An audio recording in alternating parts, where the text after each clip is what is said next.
Yes, let's get started. On behalf of Sigana, I welcome everyone to today's program, End of Life Planning by Vish Viswanathan.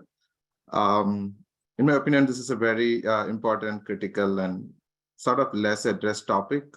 We don't see awareness among people. In fact, one other thing is it is not only for people at a certain age, it applies across ages. So something that everybody should be aware of. I also believe that this is one area where technology could help solve better, and I'm hopeful of that.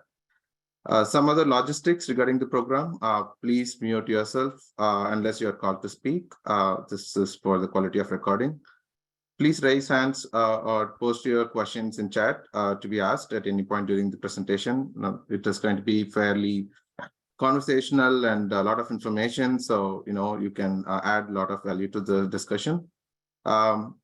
Again, this session is recorded and will be made available in Sigana YouTube channel. If you're not aware, please go check out Sigana YouTube channel. There are a lot of videos.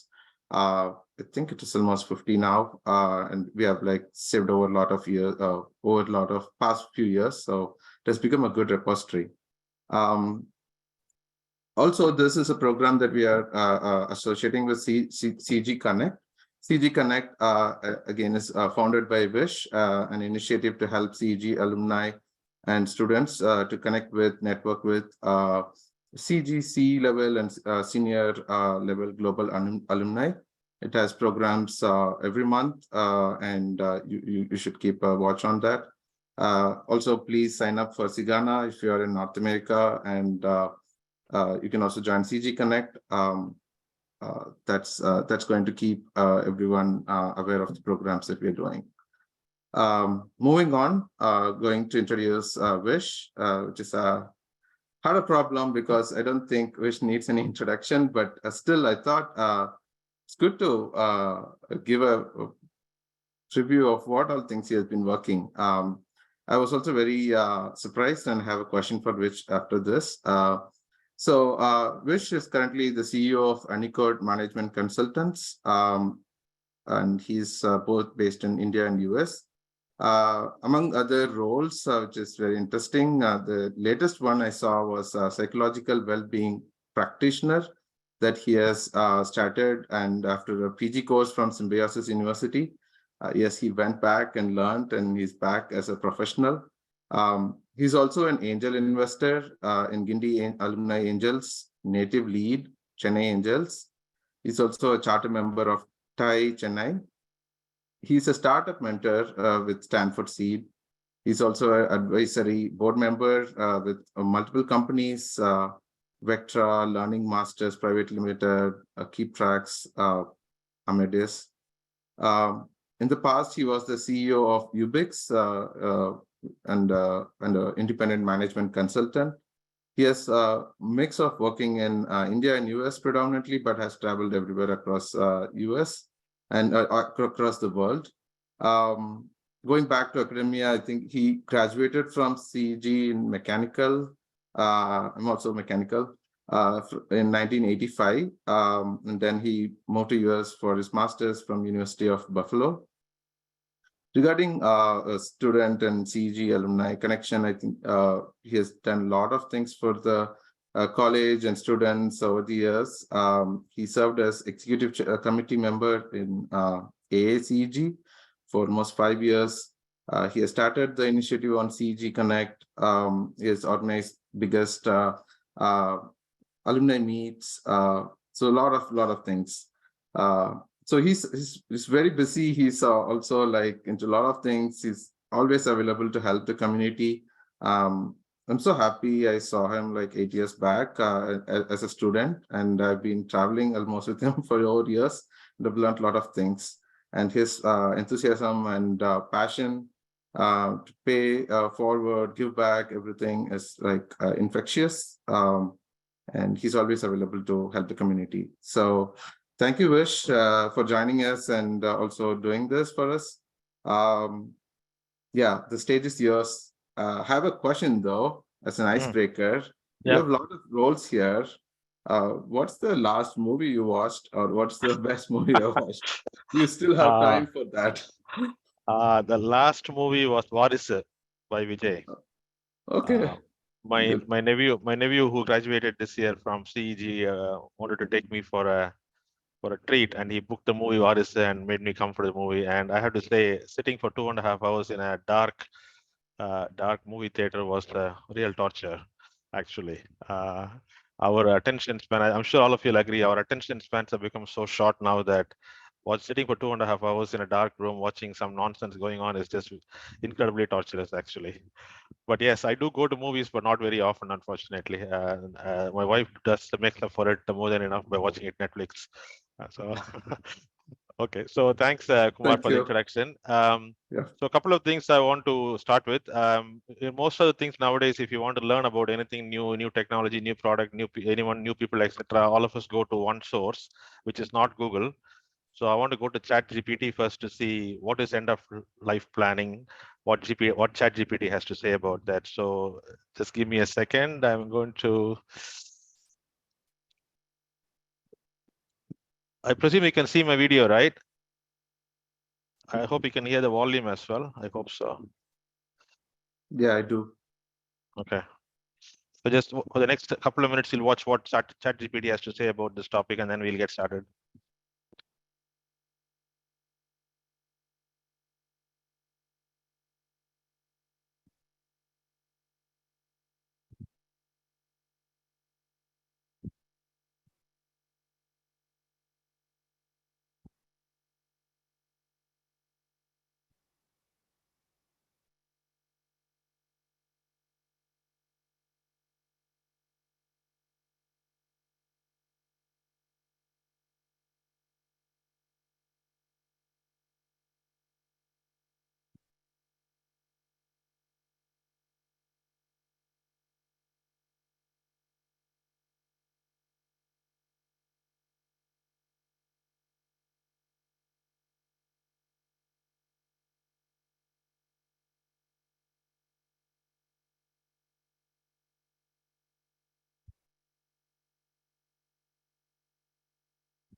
Okay. So that's what ChatGPT has to say about end of life planning. So let's get on with what we want to do with that practice.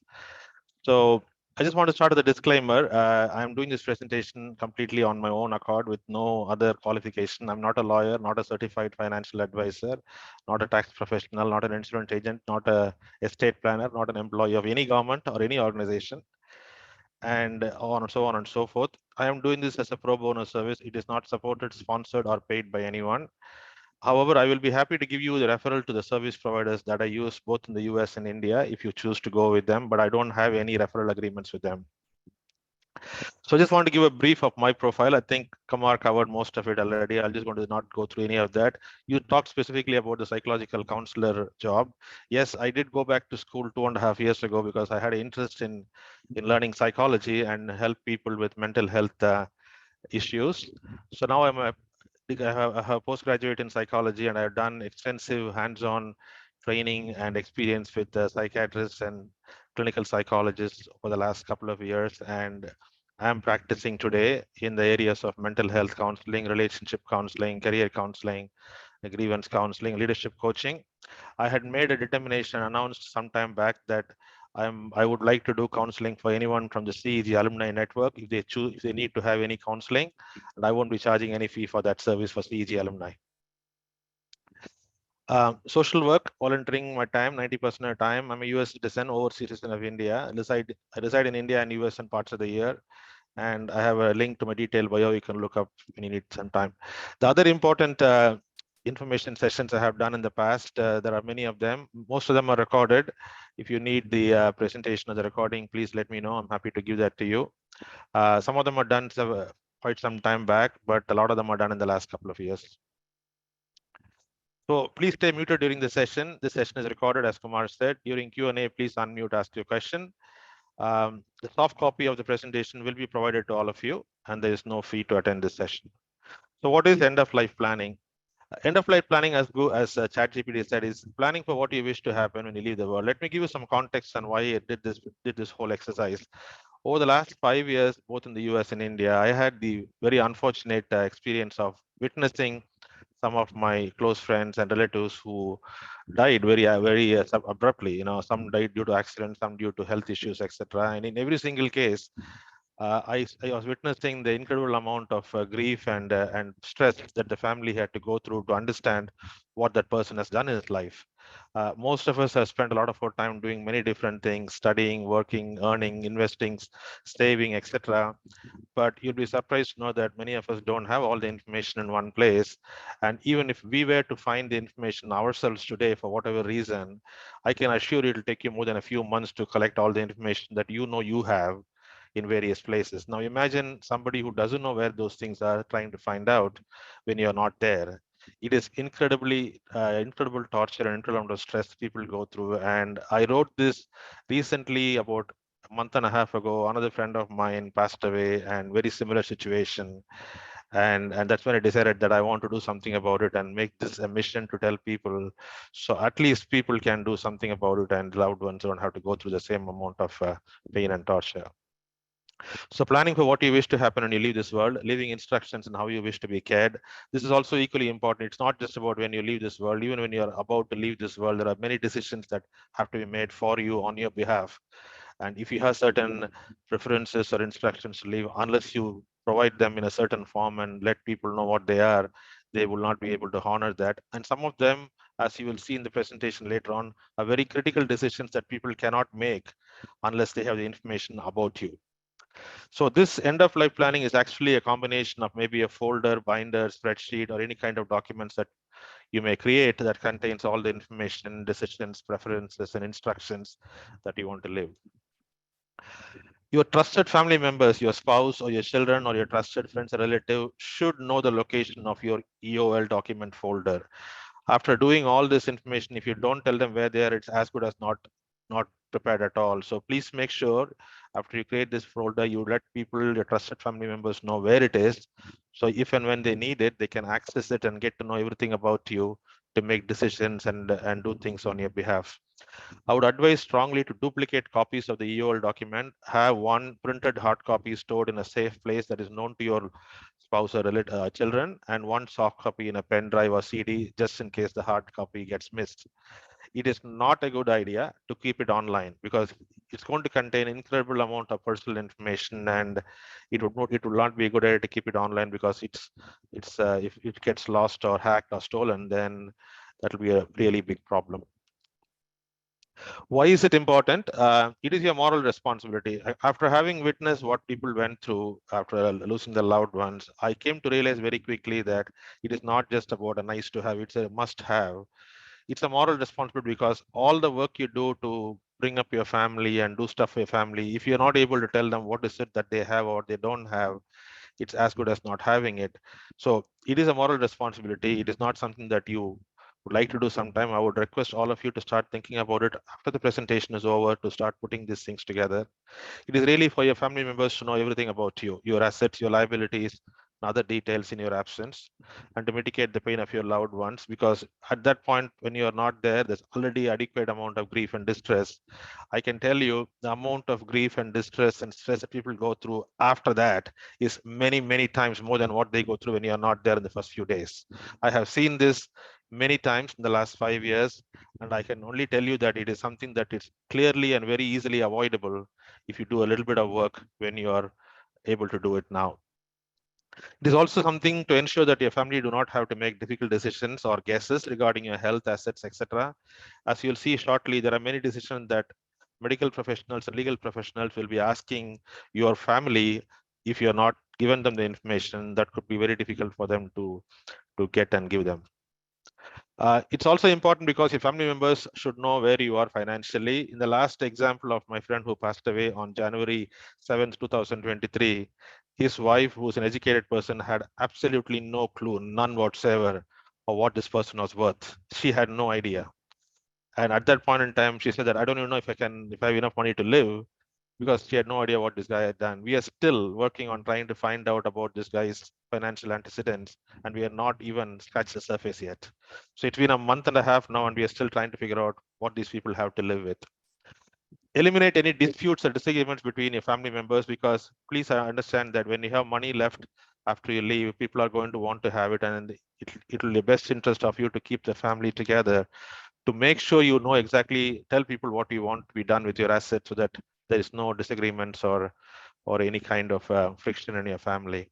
And most importantly, even when you're alive and well, it helps you organize and keep all your important documents in one place.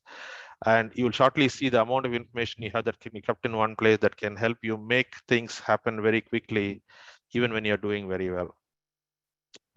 And if you look at the kind of document information about yourself that you need to keep track of, it is under 13 different headings. You'll be surprised to know the amount of information each one of them.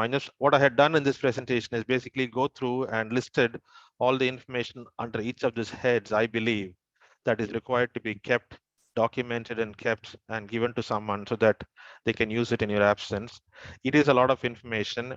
I won't be spending much time on every single slide of every single topic, but the presentation will have all the details for you to use when you're actually collecting and putting this together. I will highlight while I'm going through the slides on some specific pieces of information that are probably not so intuitive or obvious about you that you need to document and keep, which could be very critical at certain times when you're not well. Okay. Any questions so far before I go to the next set of the presentation? Okay. So what are the personal information you need to keep? Very obvious things. Again, whatever I'm going to show in the next set of slides isn't going to be dramatically new or extremely interesting or anything. It is going to be a fairly boring set of information that you need to keep. But the purpose of me putting this slide and showing it here is for you to realize the kind of information you need to collect and start thinking about them. Some of them might look very obvious, but trust me, the most obvious things are not things people have left. And people try to find it, even the most obvious things take very long time to find. So your legal name, a lot of people have very different kind of names to spell in their passport, etc. All that. Sometimes the family doesn't know what kind of names to use in what places. So make sure you have all your legal names written down somewhere, your birth certificate, your landline mobile numbers, your passports, permanent resident card, etc. All that. Wherever possible, this presentation was originally created for people in India. What I have done subsequently, I've done one presentation, one session for US people about a couple of weeks ago. So I have tried to incorporate information that might be relevant for people in the US, but it may not be complete. If you notice while going through the presentation, there is information that is critical that is missing in what I written here, please do let me know. I would like to continue updating this presentation to make it as comprehensive as possible so people could be using it when they need that. Voter ID, PAN card, Aadhaar card, driving license, marriage certificate. Marriage certificate is interesting because a lot of people don't think about marriage certificate as an important document. After you leave, if you don't have a marriage certificate provided to people who need that, a lot of legal issues arise at that point in time. So when I was putting this list together, I didn't think of marriage certificate. Then later on, we ran into an issue with a friend of mine who I'm trying to sort out, and that's when I put marriage certificate in that list. So make sure you have all those documents. What I would recommend is that have either a soft or hard copy of the document. And if you have the actual card, you could probably make some copies of it and laminate it so that they can be kept in a safe place for people to access when they need that. I have all my documents, all my critical identity cards laminated, Xerox and laminated. So I have a full set of cards that look like real cards kept in a safe place for people to use when they need it, while I use the originals for my own day-to-day business. Ration card, professional association ID, employee card, medical insurance card, divorce certificate. Again, some of those who went through divorce, please make sure that your divorce certificate is is kept in a place that people can know where it is. Your children don't have to deal with somebody else claiming things that they shouldn't be claiming. So please make sure that if you are in this particular situation that you have this, please make sure it's given somewhere and kept for someone. One other example of my friend who went through, who had this unfortunate incident, had difficulty with this particular document because he didn't leave it, and that resulted in a lot of legal claims subsequently. And state ID. So that's the first step of personal identification information. In terms of contact details that you want to document and keep, ensure that the landline number, mobile number, country code, email, and physical address of some of these key contacts are maintained. Your spouse's contact, your children. You'll be surprised to find the word children here. I'll give an example of one of our neighbors who passed away in 2017. He's an 84-year-old gentleman. He had 5 children in 5 different countries. He passed away suddenly, and it took me 24 hours to inform them because I didn't know where they were and what their numbers were. I had to go through multiple levels of information to find who his children were and which country they lived and what numbers they had, because he had written them all in a notebook and no one could find the notebook. So it took us 24 hours to inform his children that the dad is no more. So please make sure those kinds of things don't occur to your family. So write phone numbers and contact details of your spouse, your children, your siblings, your in-laws, your close friends, your colleagues, neighbors. Um, Also, professional contact details. Your chartered accountant or your person who manages your accounts is a very critical person. A lot of information that he or she has that will be very useful to have, because they have most of the accounting and financial information. Your tax consultant, definitely very important. Your primary care physician. Recently, one of other people who was not well in my immediate family list, we did not know who the person's doctor was. We had to check with them to see what kind of treatment to give, and the doctor was not available, and we don't know who the doctor was. So that's a very important piece of information to have that people can access in case you become incapacitated, or if you're not able to make a decision for you. Specialist doctors, advocate, your manager or your MD in your office. It is important because you may have some critical company information and company decisions you have to make, and if you don't keep this information, it's difficult for your family to inform them that you're not going to be able to make the decision. Further, on professional contact details, you have your insurance agents, LIC, other private life insurance agents, your medical insurance, auto insurance, financial consultant, your estate planning consultant. Those of you who have done estate planning, which is another topic I'll cover later on in the presentation, please make sure that you provide the consultants, keep the consultants' information available to your loved ones, because there are a lot of things the estate planning consultant doesn't tell you when you're drafting the estate plan, which needs to be asked when the estate plan has to be executed. And if you don't have the estate planning consultant, it's going to be very difficult to sort out some of those things. So it's very important. Will and trust executor. A lot of the wills and trusts that you create will have an executor. The executor is someone you nominate in the will. And if you don't keep information about the executor, then people won't know who to go and ask to execute the will. So the estate planning consultant and the will and trust executor are fairly very critical information that you want to keep, so people can use this information if and when required. Bank managers and relationship managers, of course. So that's on the personal and the professional contacts. As you can tell, it's not terribly new or anything like that, but it's not very obvious for everyone. And when we think about it, even if you have to make a list of these things today, I bet it'll take you some time to figure out where these numbers are. You might have stored them in your computer, some might be in your documents, some might be in your phone, etc. It is a good idea to keep all these things in one place, document them, so that even for your own sake, you can access them, as well as for family when they need that the most. Medical information, very critical. First and most important, please make sure you keep a document of all the prescription medicine you have. This has been a very big problem in many cases I have encountered, because somebody falls ill and taken to the hospital, and without knowing the medical history and what medicines they're taking, the first question the emergency room physician will ask you is what medicine the person is taking. And if you don't have that information, they will not be able to administer many treatments. Particularly in the US, they will not even touch you unless you can tell them what medicines the person is taking. So it's extremely important that you write down all the medicines you're taking with the medicine name, strength, dosage, etc. All that. Also, list of any medical devices you might be using, your pharmacy details, online or pharmacy details. We have come across situations where we had to call up the pharmacy on behalf of the person and provide them information, tell them what the latest medicines were filled. to make sure the person is taking. A lot of people I know are medically drug non-compliant. They don't take the medicines as prescribed.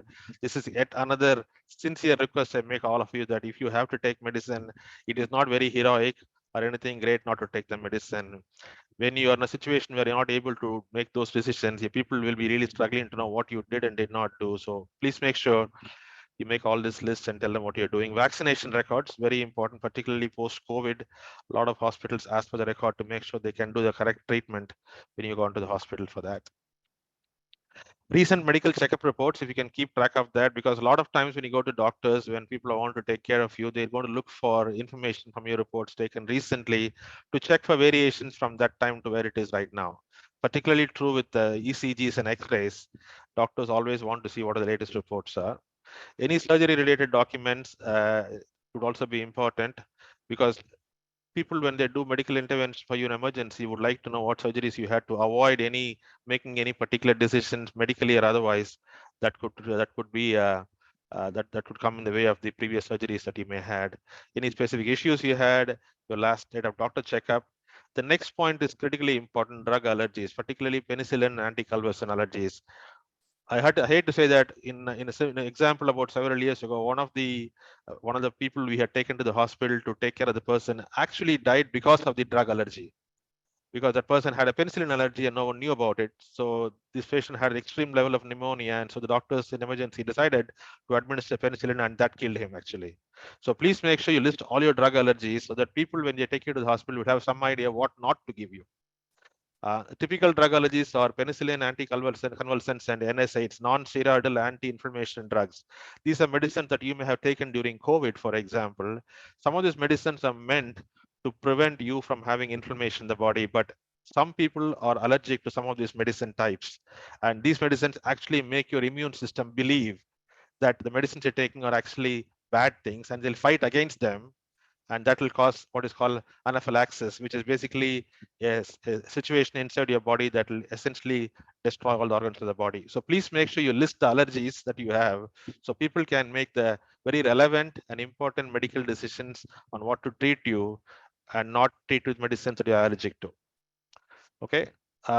Blood group, diet restrictions, also any mental health conditions. We have noticed cases where people have been taking help for mental illnesses and haven't been documented or haven't told anyone else. Some of those medicines have specific characteristics that could explain some of the things that you go through when you're in a critical medical condition. If your doctor doesn't know that, he may not know that. He will assume that you're not taking anything when you're actually taking something, and that might actually cause a lot of issues. So it is a very good idea, if you're taking any of these medicines, to document them and keep them so that those things can be used by people when required. I hope I'm not depressing all of you with the presentation. I still want to go through all the details because it is fairly critical, and I do not want to see any more examples of people going through making decisions inadvertently, not knowing the information that causes significant amount of trauma and grief. So please excuse me if you find this information not very entertaining. Okay.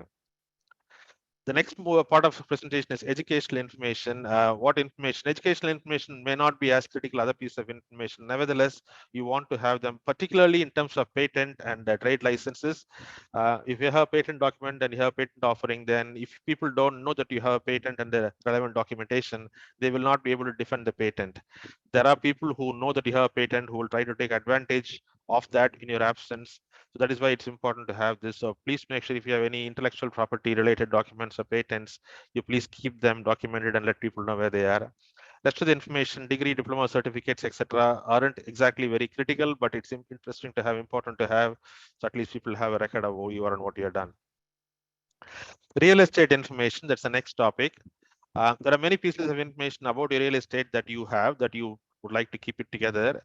Whether it's your own house or a rental property or agricultural land or any commercial land that you might have, you would want to keep copies of sale agreements, rental lease agreements, sale deeds, parent documents. In India, people who own property in India, you please realize that your sale deed is only one of many documents you need.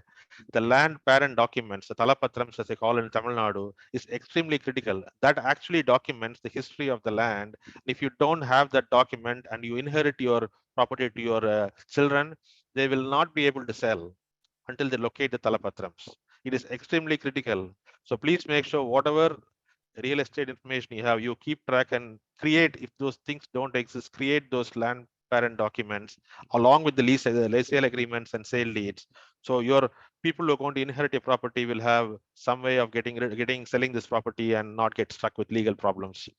Patta document is another document that is prevalent in India. I don't know what is the equivalent of Patta in the United States, but Patta document is basically something which establishes the ownership over and above the sale deed. The Patta document actually has to be updated when you buy a property. Just registering a real estate property in India is not sufficient. You also have to get the corresponding Patta documents changed in your name.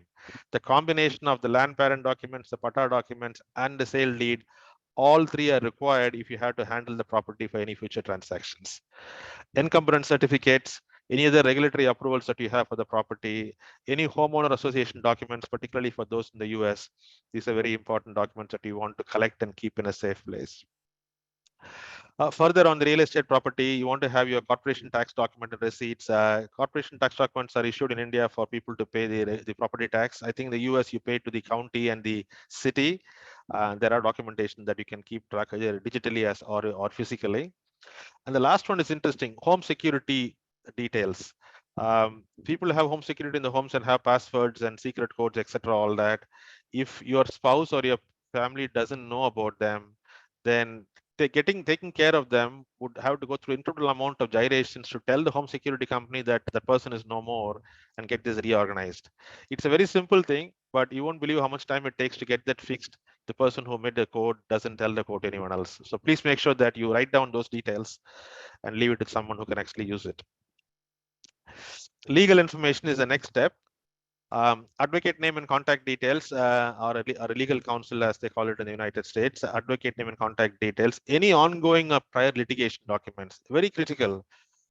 If you had any kind of adjustments or any settlement done in the previous case and those documents are there, if the people who are trying to take care of your after you leave or working on that, if they don't have access to that, it is very difficult to recreate those documents. So I would advise, if you had any ongoing prior litigation, please make a copy of those documents and whatever the resolution was in a safe place so people can use it. Power of attorney, very important. Legal hair certificates. Legal hair certificate is a certificate that is available in India. In case you are your father or mother or your parent or relative leaves a property without a will, then everyone whose son or daughter in that particular lineage, for them to be able to enjoy the property, they have to provide legal heir certificates. If you have a legal heir certificate done for you for the property that your parent had inherited from the parent, if you don't leave that legal heir certificate, your next generation will have a very tough time trying to establish that you are the legal heir when you are not there. So if you do have a legal heir certificate, please make sure you keep that safe, documented in the same folder which has all the legal documents so that they can use it. This has become a very big problem for several of my friends recently.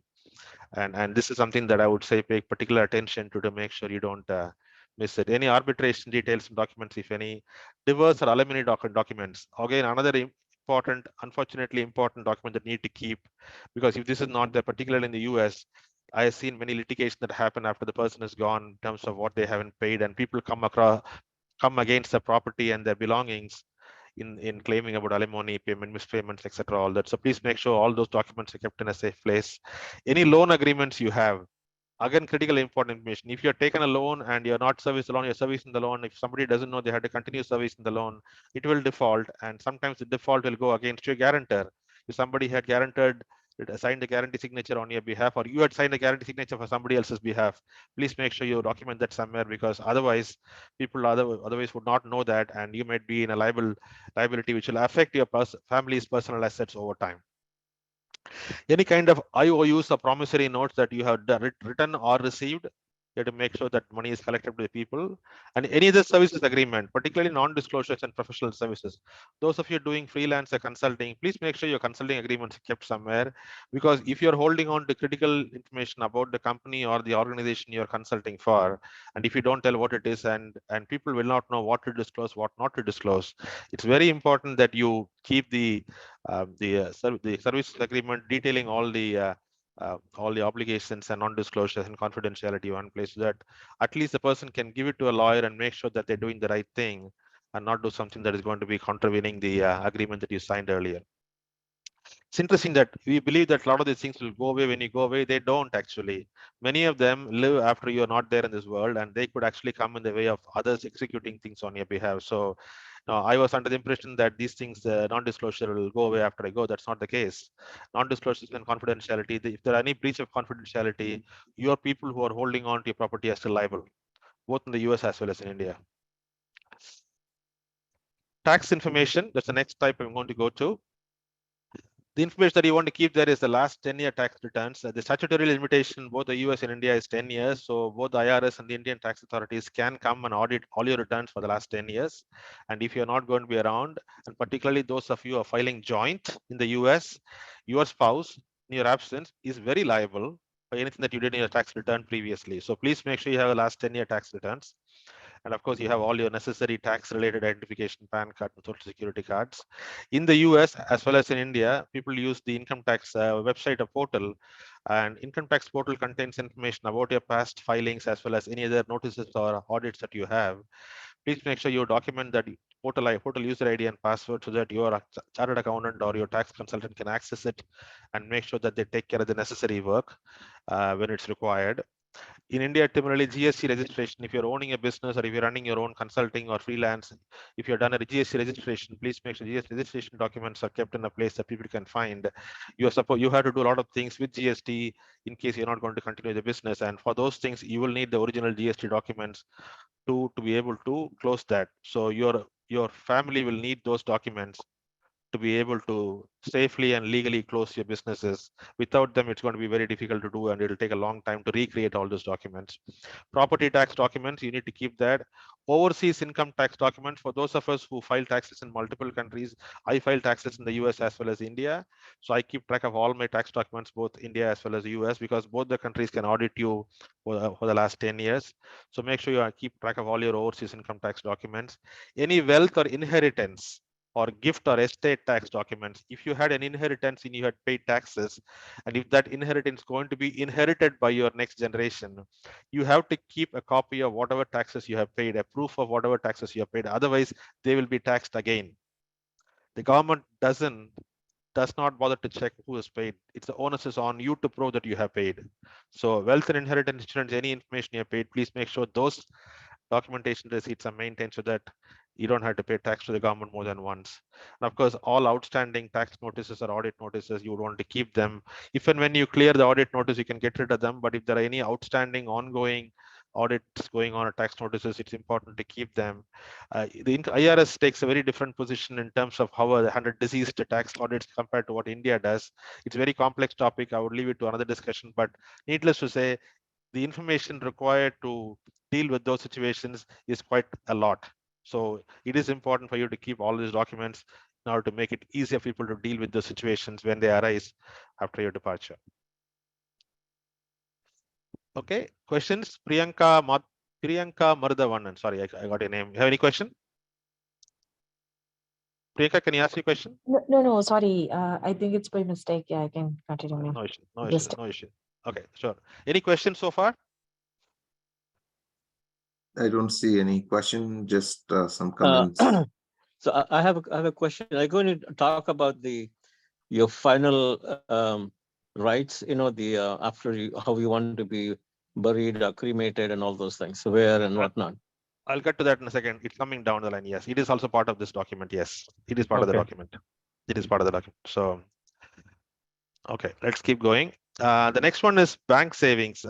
Bank savings, I'm sure a lot of you have many different bank accounts. I was surprised to find out that I actually had more accounts than what I thought I had. There are accounts that I had opened for various purposes at various points in time, which I never operated. But it is important because if you have an account that is dormant and later on someone decides to activate it in your absence, you're still liable for whatever happens in the account. So keeping track of bank savings document is a very important part of the process. So make sure you have all your current and savings accounts. Please make sure you provide the information that is required for someone to actually use it. If you have a net banking or a mobile banking user ID and password, it's very important to leave that so people can handle it in your absence. The branch manager and the relationship manager contacts would be very critical. If you're working with a very large bank like Bank of America or a HDFC Bank, if you don't know the branch manager or the relationship manager's contact, it is next to impossible to find it for a third person. Now, if I had to find the bank information for my wife, for example, it's next to impossible unless she tells me. because these banks will not give the information. If you go to find the information about any account, they will not give it to you. So please make sure that your branch manager and your relationship manager for all the bank accounts you have is written somewhere, so that whoever has to figure out what to do with your bank accounts can get the number and call the person and sort this thing out. Otherwise, it'll take them several days to even get the contact information.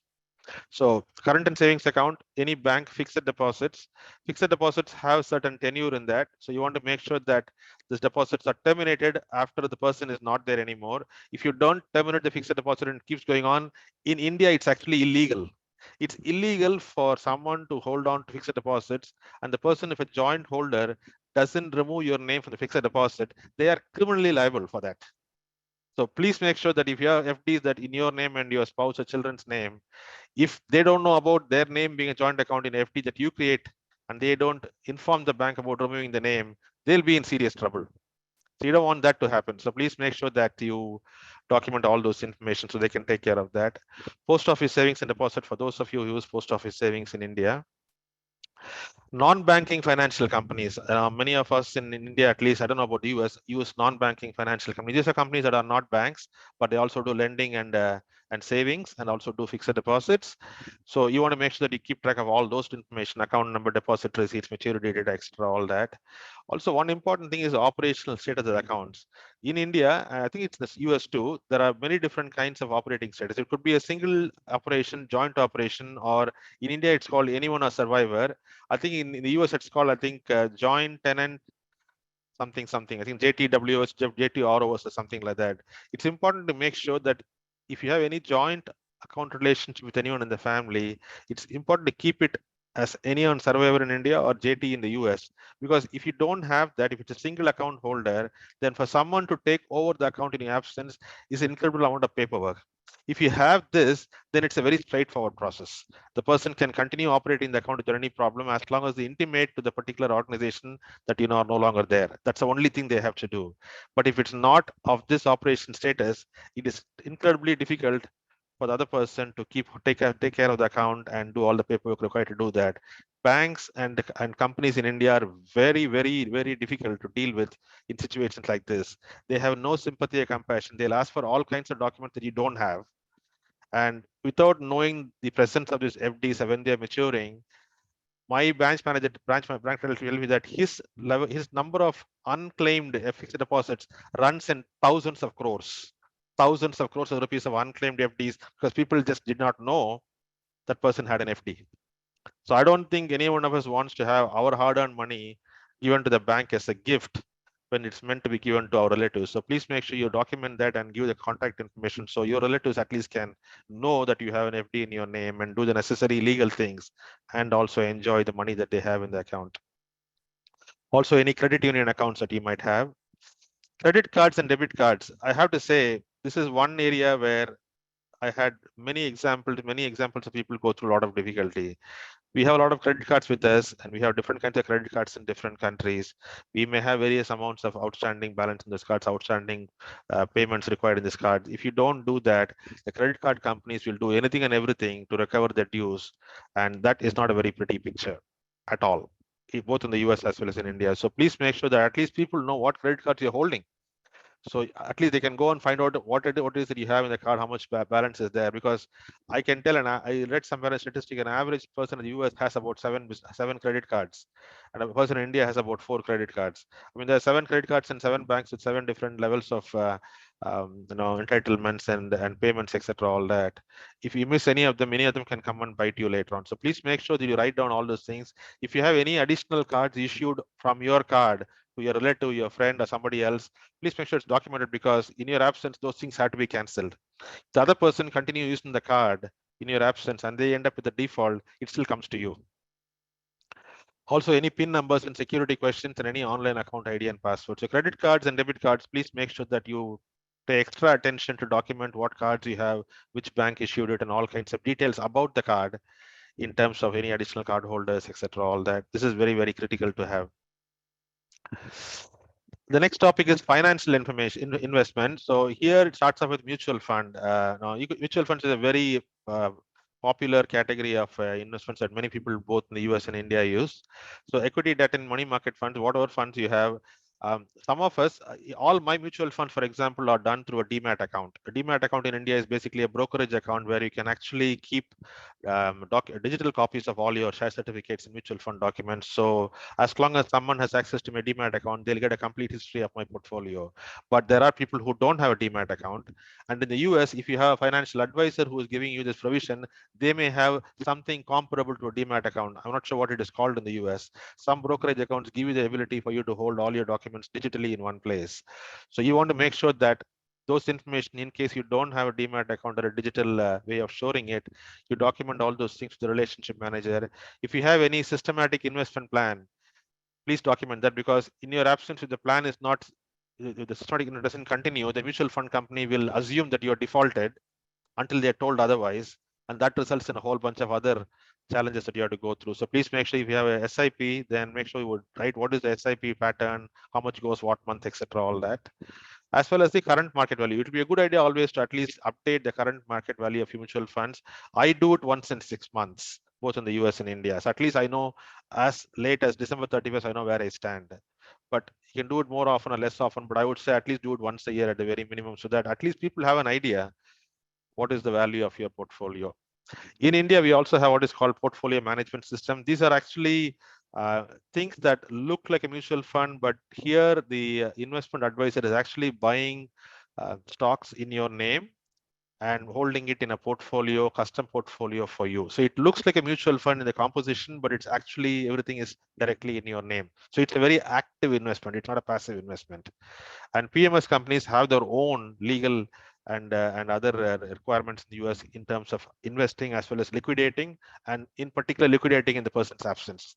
So make sure that all the necessary provisions that are required for liquidation in absence are taken care of when you actually open the PMS. Many of those portfolio management system investment managers don't tell you this. This is an area where it is very, very little known about it, but this is another place where people would ordinarily look for. If you have a PMS in your name, and I would tell you from a taxation standpoint, those of you who have a taxation responsibility in the US, if you want to invest in India, if you invest in mutual funds, UX will tax you heavily. If you invest in PMS, the tax is a lot lower. So for those who in the US with the US tax exposure, if you do want to do investments in India in equities, please try portfolio management systems instead of mutual funds.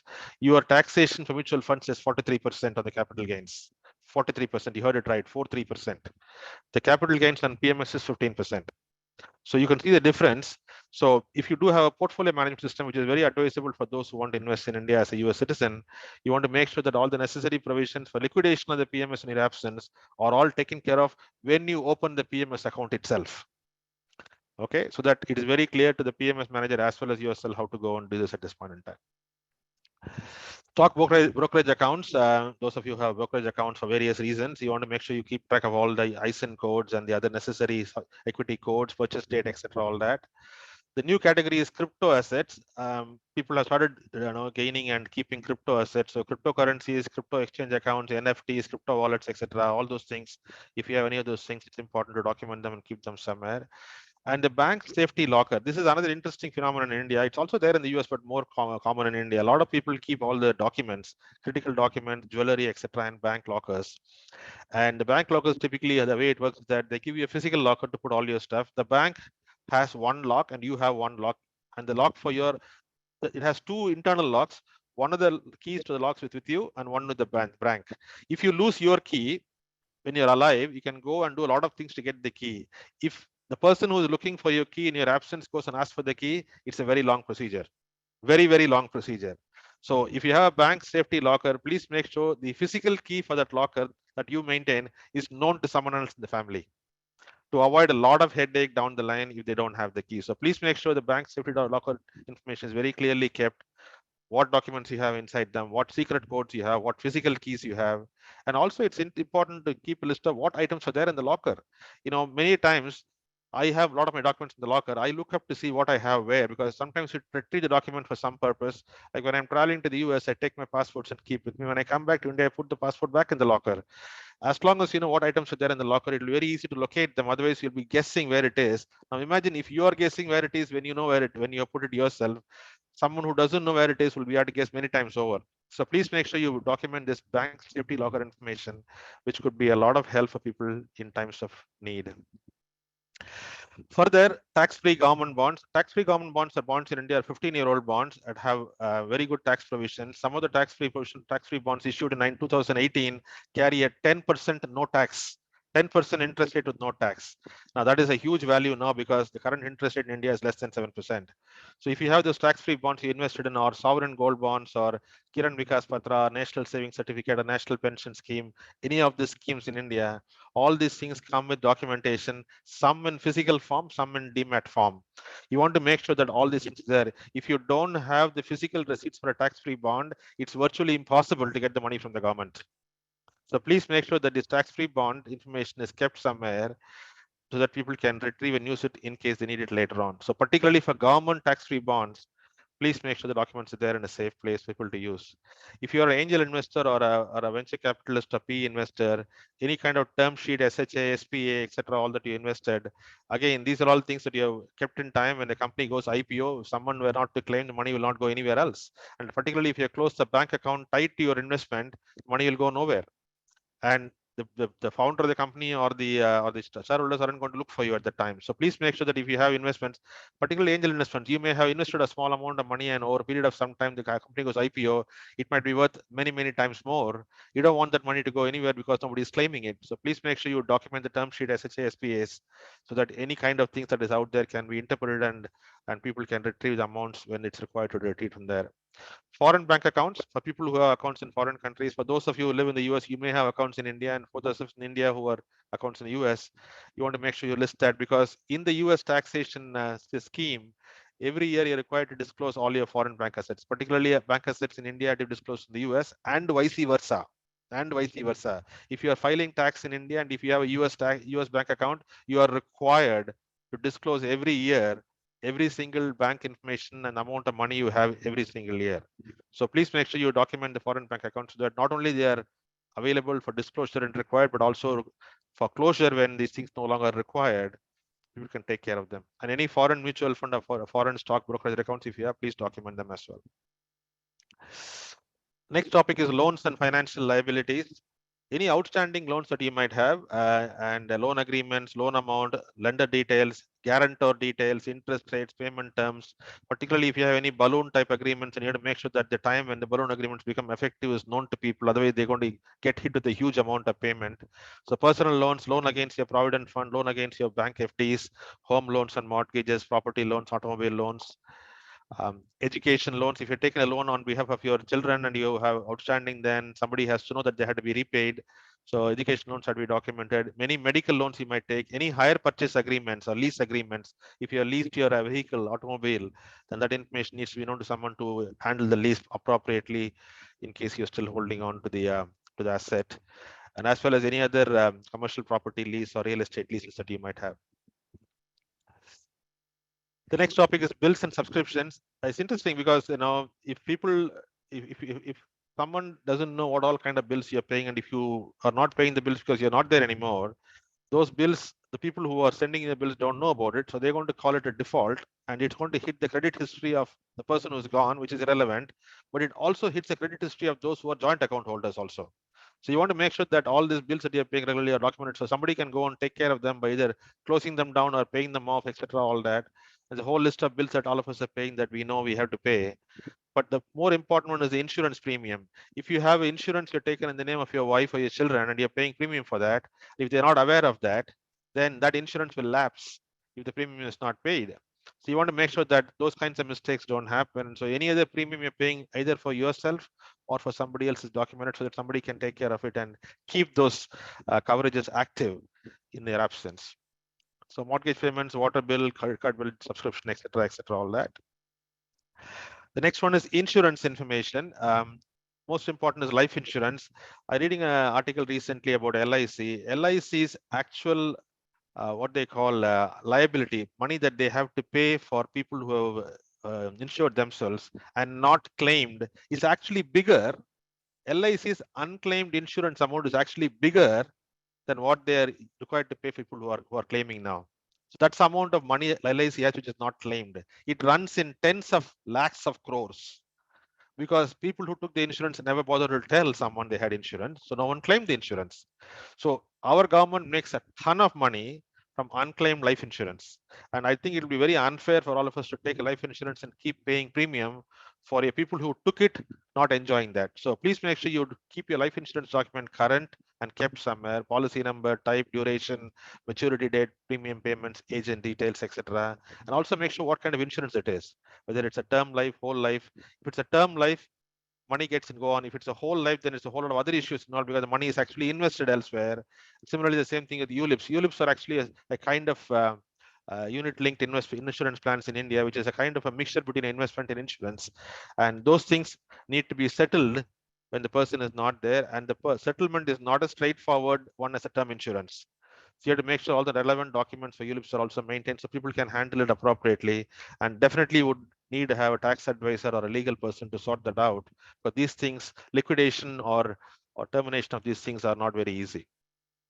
So having the documents will help a lot. Not having will definitely make it very difficult. Health insurance, similarly, make sure you document whether it's a company provided insurance or your own private insurance, particularly if you're insuring your family members. If your family members are insured based on your employment medical insurance, but you're not going to be there, they should be aware they don't have insurance. So they can take their own insurance. So make sure you write down who is covered, which insurance is covering which person, whether it's a company insurance covering your family or private insurance covering your family, what kind of insurance you have. In India, medical insurance comes under very different categories: family floater, individual, AD&D. You make sure you document what kind of insurances you have so that the appropriate claims can be made. Similarly, insurance and TPA cards, third party adjuster card. This is very important because anytime you want to make a claim, particularly if you're not well in a hospital situation and money has to be paid for treatment, the insurance company will ask for all this information. So TPA card and insurance card are very critical documents that every hospital in India asks for during admission. So you want to make sure this information is available. Somebody can retrieve them, give it to them, instead of searching for them when you're not there. Similarly, dental and vision coverage details. Further on insurance, home insurance, if you have any insurance for your home or property or home, make sure you have all the documents given so that any claims made can be covered. Automobile insurance, same way. Any long-term disability insurance you are taken. If you're taking a long-term disability, particularly if you're going to be in a medical condition that makes you disabled, then for someone to claim, particularly those who are suffering from stroke, they're not able to speak or they're not able to say what they want to say. And if they have a long-term disability, if somebody doesn't know they have LTD coverage, then getting those coverages may not be possible. So you don't want to have the situation where you're paid LTD and not enjoying that. Similarly, home rental insurance, as well as any Medicare and Medicaid documents. People who are over 62, who are 65, who are on Medicare, it's important to keep your document, because if you're going to be hospitalized, if you're going to have any serious illnesses and somebody is acting on your behalf to make decision, they do need to know about your Medicare details. Otherwise, it's very difficult to get any service done in any hospital in the US. They may admit you in the US. US cannot deny admission in a public hospital, but the amount of treatment they'll give will be very limited unless you have the complete information about Medicare. The next topic is physical assets. Interestingly, we all want to make sure what we do with the stuff that we have. So automobiles is the first one. Number of automobiles you have: cars, two-wheelers, three-wheelers, etc. All that you have. Make sure you document which ones belong to you, which ones are leased by you, etc. And any registration information. In India, there is something called RC book, registration certificate book. The RC book is required for anyone to dispose your car in your absence. If you want to sell your car, if you don't have RC book, you can't sell your car. You have to go and apply for a fresh RC book. That's a whole lot of procedures for that to get that done. Similarly, any jewelry you might have, a gold, diamond, etc. you have, please make sure you list them, their item, the weight, where they're stored, so that people can have access to them when they need them. Precious metals, if you have anything beyond that, any other precious metals other than gold, diamond, jewelry, you want to make sure you detail all of them. And any expensive electronic items, whether you have expensive television, mobile, etc., all that, you want to make sure that there is some resolution plan for those things in your absence. Who gets them, what they do with that, etc., all that. Also, further on physical assets, any high value artwork, paintings, murals that you may have kept with you or stored elsewhere, particularly those who are art collectors or people who are doing murals. People don't always keep them in the home or in the locker. They might keep it with some other safe custodian. So it's important to know where they are, because these could be very high value, sometimes running in millions of dollars. Any musical instruments you have, books that you may want to give to people, any of your electronic tablets, computers, storage devices. Storage device is a particularly important one. If you have stored a lot of your data in external hard disk and people don't know about the hard disk, then all the information is as good as lost.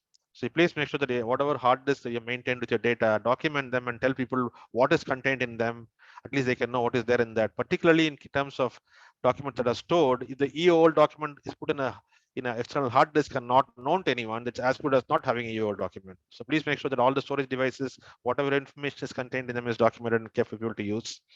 Inverters, furniture, etc. Cameras, any cameras you may have, you want to tell what they are. Smart watches and expensive watches. If you have a Rolex watch, you want to tell where it is and who's going to have it. Any expensive dress, physical photos and photo albums.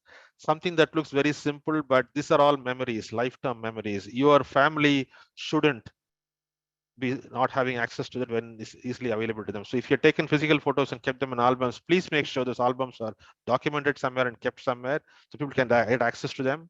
Similar video tapes, audio tapes, DVD, CD. I remember one particular case with photos. One of the gentlemen who passed away, his daughter wanted to get her marriage album. She could never find it ever. That person has put it somewhere and no one knows where it is. So you don't want to have people go through that kind of difficulty simply because you didn't do a very simple thing of telling people where the photo album is.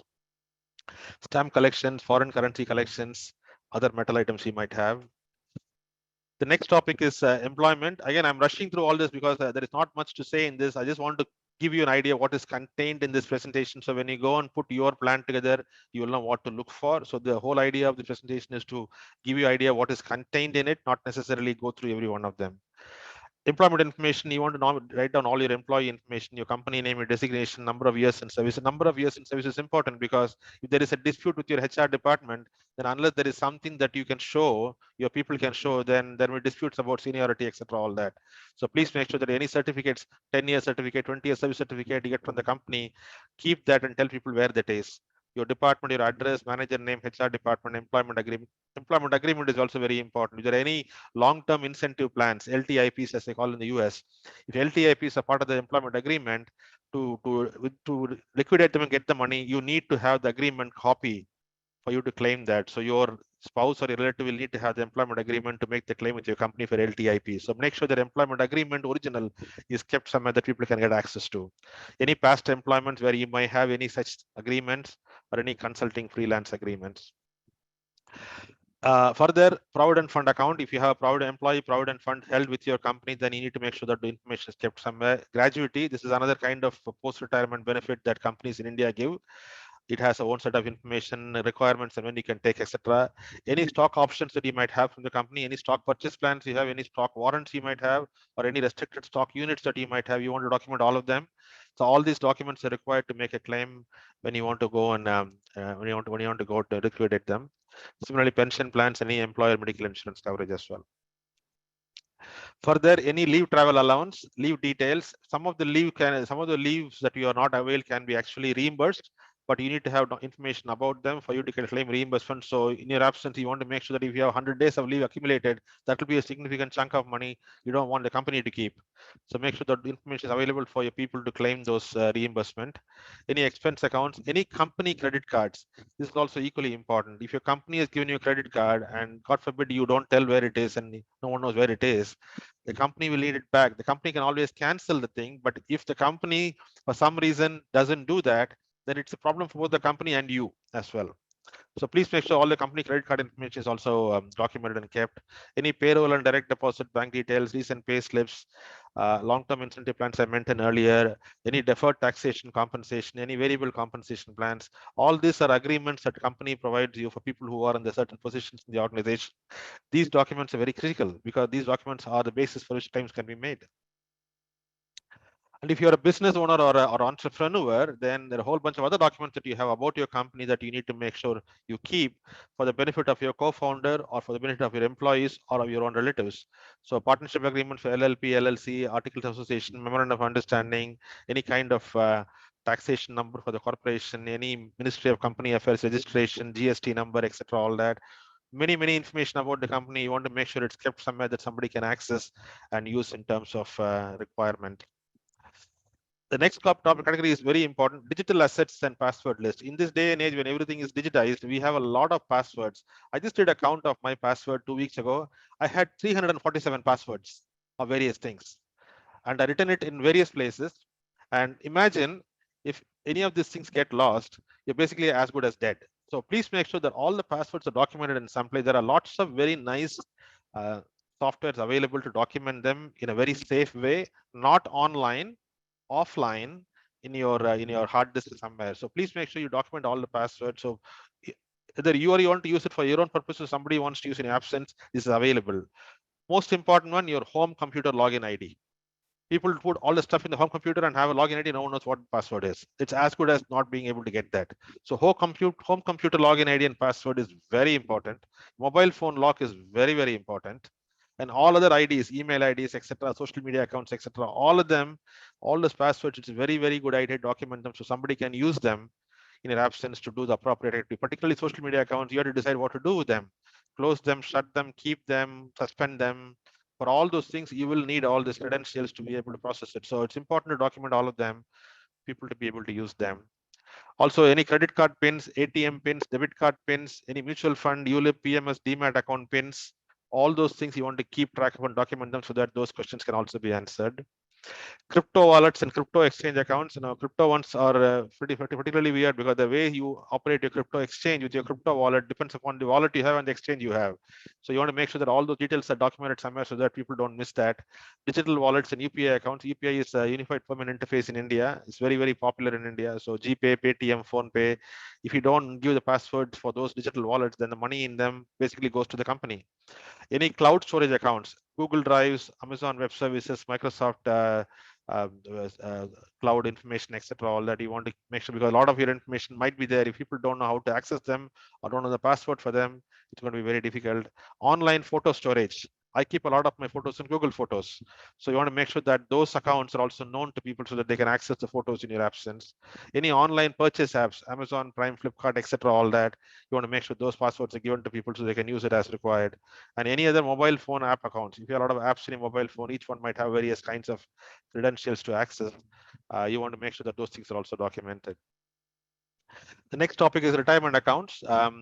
In retirement, you're going to talk about provident fund details. We talked about earlier in employment, gratuity, any annuities you might have. A lot of people maintain annuities. Annuity, for those of you who don't know, is basically a sort of like a retirement fund where you put a certain amount of money upfront with a certain organization and they'll give you a pension for life out of that. So if the annuity is given for some of your relatives, for example, to enjoy on your absence, they should know about that. So make sure you document all the annuities so they can get the necessary benefit given to them in your absence. Any IRAs you might have in the US, traditional IRA, Roth IRA, education IRA, any SCPs you might have, or 401k, 403b, KIOG, other accounts that you have, you want to document all of them so that those things can be claimed. Now, each of these things have their own beneficiary designation. In the US, interestingly, if you have a will, and you also have a beneficiary designation in 401 or 403, the 401, 403 designation overrides the will. Something I found out recently. Even if the will says give it to person A, the beneficiary is person B gets it. So there are certain rules that say how to be the tie break. So please understand and know what they are so that you can maintain your beneficiary information in line with what you want to do. Right. So IRAs have the same situation. Beneficiaries have to be nominated in them. In many of the mutual funds and retirement accounts in the US, you can also mention how the accounts needs to be handled in case you're not available. There are certain provisions in mutual funds. They say that what to do in case someone is trying to access the account on your behalf. You can give some pre-approvals so they can get those things done faster. You may want to go and talk to your mutual fund guy to find out how to handle those things. There are provisions available in US mutual funds to do exactly that. And finally, social security, current social security online details. You want to have that because if you are claiming social security, then your spouse continues to get social security in your absence. And for that, they need to have the necessary information about your social security information. So please make sure those information and all those relevant documents are maintained in a safe place. Organ donations, obituary and funeral agreement, somebody asked about this. It's also important. It's not so important in India, but it's also important nowadays in India as well. If you choose to donate your organs, in my case, when my parents passed away, they didn't have any instructions. So I donated their eyes to the people, but the eye donation people had difficulty accepting it because they wanted to know that somebody is going to make a claim for it. So I told them that I'll get everyone to sign it. So if you're going to donate your eye, to make it easy to donate in your absence, please make sure that the donation information is documented. There are forms available now, both in India and US, where you can pre-certify what should happen to your organs in the event of your death, actually. So please make sure any organ and tissue donations you're doing, you put those instructions down. You can donate your eye, liver, kidney. In fact, I donate majority of your parts of your body. And I can tell you that each one of those actually saves a life. My mom, my dad's eyes and mom's eyes has given vision for 4 people. And Shankar Netralaya actually sent me who got my dad's eyes and mom's eyes. So it's a terribly cool feeling to know that your mom and dad are still living through somebody else. Now, these are all very, very sensitive things that you won't realize importance unless you see when someone comes and tell you, my vision is thanks to your dad or your mom. So please make sure donation information is maintained very clearly so that people can actually use that when it's required. Similarly, traditional funeral or donate to medical research. Donate to medical research is becoming very common in India. A lot of people have written down in their will or in their advanced medical directives to donate the body in the event of the death. That's a choice you have to make, but unless you make the choice, somebody else cannot donate your body. That's a long legal procedure for doing somebody else to donate your body. So if you are going to do that, then please mention that in your medical directives. And if you choose to write your own obituary, some people want to write their own obituary, you can do that and pre-store it. And along this topic is where about funeral arrangements. In particular in the US, a lot of those people will ask you to provide information about what kind of arrangements you want, what kind of resources they have to use to manage a funeral, etc. All that. There are places in the US. India, it's not very common. There is no such option in India. Most of them get cremated the traditional way, and there's no real provision to take care of that. But in the US, there are very many provisions to decide how you want to be handled at the event of your death. So please make sure those documents are done. If you go to your estate planner, they'll give you all the information. They have all the information about those kind of things. Last topic is estate planning. Very important. Particularly, estate planning is not only for those who have a lot of money. Even if you have a little bit of money, particularly important for those who have real estate. But even if you don't have real estate, even if you have a little bit of money, it's still very important to have it, because you don't want to have people speculate and argue and have fights over what is your property. So please make sure you write your last will and testament. I'm not going to cover what these things mean. These are all individually very big topics. I am actually working on an estate planning presentation like this to help people who haven't done estate planning, because it's a very important topic to have it ready in case for people to handle your assets after your demise. So last will and testament is very important. Advanced healthcare directives, extremely critical. This is not only the case of your death. Even when you're alive, in places where you're not medically able to make a decision, you would want to have these advanced healthcare directives documented legally and also signed by a notary public. In many states in the US, the regulations are different. A will or a directive written in one state may not be applicable in another state. So you want to make sure you talk to your estate planner and write the will and the directives that is actually appropriate for your state where you want to have it effective. And that information in India, it's universal across all states of the country. The US is very different from state to state. So you want to make sure your last will, your advanced healthcare directives, and your living trust are all written and maintained in a certain way that fulfills the legal obligations of the state you're living in. Otherwise, executing them will be very difficult. I have seen examples, people writing a will for a property in Florida and they're written the will in Texas. It takes incredible amount of things to go through hoops to make that will effective. It goes to a probate. It takes years for the probate to clear. So it's very important to write the will and the trust and the directives very carefully, keeping in mind all possibilities so that no issues arise in terms of distributing them further after your death. Designation of guardian for your minor children, for your living parents, dependents, pets. Pets are a very important thing as well. Don't forget your pets. So you want to have designation of guardians for all those things, and any financial power of attorney and medical power of attorney. Financial power of attorney is basically for people to make decisions on your behalf with your investments and your bank accounts, and the medical power of attorney is maintained by a different person who makes decisions on your behalf in terms of what kind of treatment and end of life planning, end of life care they have to provide. It's very important in the US because a lot of homes in the US expect this document to be available when you take someone there. So better to have all these things done to make sure who is required to make decisions on behalf of who, and all those things are legally documented and notarized. That's all I had, guys. Hope you found something useful. I know this is not a very entertaining presentation, but I think it's a very useful, very important presentation. I hope it was useful for you. At the very least, if all of you are able to take this document and then create few of these things to minimize the amount of difficulty that people will have, that is, I think, worth doing, in my opinion. And I leave it to you for your opinions on how useful or how useful it was. I felt compelled to make this presentation because I wanted everyone to have this, because I do not really want to see any of my friends and relatives, family go through this, because if you were to see that, and I have seen that many times, it is incredibly difficult to see that situation. incredibly difficult to see the pain they go through and getting this done. And it's something extremely avoidable by just spending a few hours to document all these things. Okay, so I'll leave it to questions now for you folks, and any questions you have, any particular comments you might have, happy to take them. If people are not asking, I have two on the chat that was not answered. Yeah. One by Aravindan. So the question is, in India, is it a requirement to remove the name of a deceased person from a joint account for a savings account also? Within 90 days, you have to remove the name. Within 90 days, you have to produce a death certificate of the person, and you have to go to the bank, and it's your responsibility to remove the name from the account. Otherwise, if you're a joint account holder, you're violating the law. And another question is, are there tax implications of holding joint accounts with parents living in India, thinking FBAR?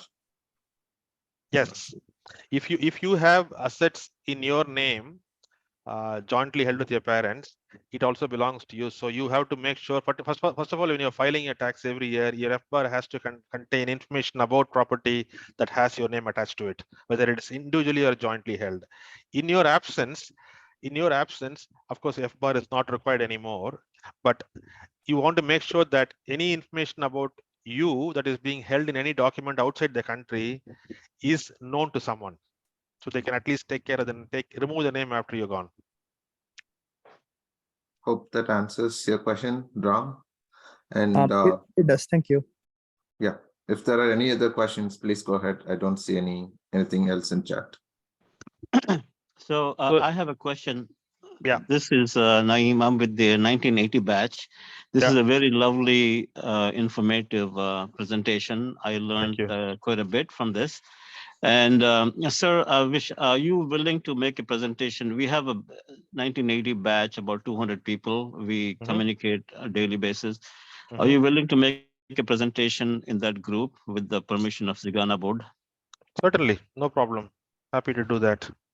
Okay, I will work with the Zigana board and let you know. How do we get in touch with you in case? I think Kumar can give my contact information. If you go to my I think my name is there in a lot of the WhatsApp groups as well. But what I'll do is that in this presentation at the very end, I'll also update my contact information before I send it to Kumar to put in the Sigana thing. So you have the number also at the very bottom. Right now, I don't think I have my name in the number in the presentation, but I will update the contact information and then send the presentation, so you can call me and send me information there. Okay, thank you. May I know who's this asking so I can connect with you? This is Naeem. I'm one of the Sigana members. Sheikh Naeem. Sounds good.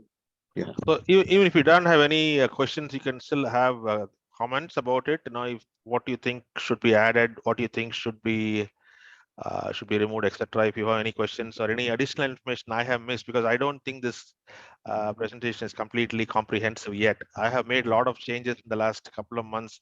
After every session, people tell me things that I should add to this list. So I have added many things like this.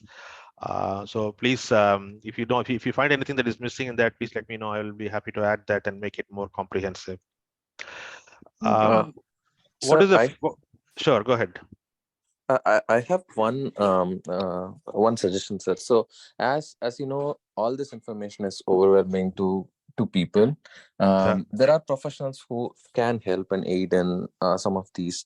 If you could provide the information about anybody you have worked with, that would be helpful as well. Definitely. I have a list of providers I work with in India and a list of providers I work with in the US. And particularly for things like financial planning and estate planning and taxation, I have people I can provide you the information.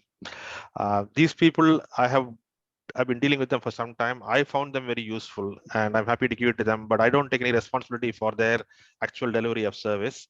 But you're free to contact them and talk to them, and they will be able to help. Thank you. I have a question. Sorry. Go ahead. Good. So, Mr. Vish, I think one point you did not cover, or at least I missed it, is what happens if all the family members, get, God forbid, killed in an accident, and how does it Yes, that's a good question. Actually, that's also something that does happen once in a while. I think the at least to the extent of the estate planning, in the estate planning, when you write a will or a trust, it provides various levels of scenarios where it says that you nominated a beneficiary, you nominate executor, and it also says if both the nominee and the executor are also not at the same time, who's the next level. It gives 3 or 4 levels of people to administer your will and estate in your absence. In terms of bank accounts and stuff like that, if you have written a will, and then of course whoever is designated in the will will have to handle all those things. But the legal liability that encounters, for example, in a joint account, if you are and a spouse are holding account, and if you are not going to be there, your spouse has to do the necessary things to ensure everything is done properly. If both of you are not there, your children will get access to the account. I don't think they are liable for anything that is not done. That's my understanding. But someone, if your family next to you should be getting the inheritance, if not, your children will get. If all of them are not there, you can designate somebody else beyond the immediate family to be the recipient of that also. Yeah, I guess you can designate to your charity, your favorite Yes, charity. you can do that too. You can do that too. In my case, I'll tell you, in my estate plan in the US, I written my wife as my immediate beneficiary and vice versa. And we said either one of us is not there, it goes to the children. If they're also not there, I give it to my nephews and nieces. Even if they are not there, I said I'll give it to charity. So we can write various levels actually. You can go down to like 5, 6 levels of saying in each scenario what happens. If your executor is not there, for example, then the provisions for that also. Saying if the executor dies before you go away, who will execute your will? So estate planning documents give you all these things. Bank documents and 401k and stuff like that only stop with the beneficiary. So you have to mention if the beneficiaries, all of them are not there, then I guess money will go to the company, because I don't know if the 401k has a provision to distribute to some third person in the absence of all the beneficiaries. I haven't actually researched that. Is there Vish, a estate planning process in India similar to the US? It's very similar. I mean, the will and trust planning is exactly the same as the US, except the documents are different. One of the things that I considered is that when I did my estate plan in the US, I thought I can cover all my property all over the world in that. It turns out it is legally possible, but practically very difficult to do. The person who did the estate plan in the US told me that I can help you with that, but I will not have any idea how the probate system works in India. So what they advised me is that it is very, very, very practical for you to have one estate plan in each country that covers the assets in that country. So it's very difficult, very easy to deal with them in terms of inheritance and passing it over, etc. All that. So I did one in India. I did one in the US. I'm doing one in India right now. The advanced healthcare directives are very different here in India compared to the US, but the will and trust are largely identical. Similar kind of wording, similar kind of provisions, etc. All that. For people who are wanting to do the will and trust and any legal documents in India, I would recommend one of our alumni. Our CG alumni, 2015 CG alumni, Ms. Karpagam, is an engineer turned lawyer. She is my permanent legal counsel. She does all my legal activities, and she's extremely good. So she's our alumni and also a lawyer. She practices in the Madras High Court, and she did my will, she did my directives, she did all my consulting agreements, etc. All that. So if you want to consider giving it to our own CG alumni colleague to do that, please welcome her to do that. She does a very good job. Very, very good job. I just want to follow up one comment that was in the chat. They said somebody said that you can assign your trust as your beneficiary in your 401k plan. Is it correct? That's not correct. That is not correct, because 401k plans are not something that you include in your will or trust. Now, I know that it definitely cannot be in the will. Trust is trust is something that is different, because trust actually is effective when you're alive as well. So you may be able to keep the 401k in your trust, but in your absence, I think the 401k will be done independent of the trust. Again, I'm not 100% sure on that, but during the time when you're alive, 401k can be in your trust. Can be. Okay. Okay. Vish, one question. Yeah. Thanks, Vish. I think you're sharing the slide as well as the recording, correct? Yes, correct. Okay. Correct. One specific question. I don't know whether it's part of this presentation or later. This is Narayan. I met you in Dallas. So the main thing is, US, many people are not aware of this. One is, some people say will is sufficient. Some people say trust is needed and living trust is needed or something. And some people say will up to certain asset level and trust up to certain above certain asset level or something. Is there any thoughts on that? It's not either or. What purpose a will serves and what purpose a trust serves are very different, actually. Very different. And trust doesn't go through a probate, will goes through a probate. So there are some very big differences between will and trust. A probate is a system where if you have a will, it has to be administered by a judge. It has to go to the judge of the county where you live, and that document has to go through a probate, where the probate judge will make sure that all the provisions are clear and the executor can execute accordingly. If there's any claims, then the judge has to intervene. A trust is something that doesn't go through a probate, which means you are taking care of all that in your trust yourself.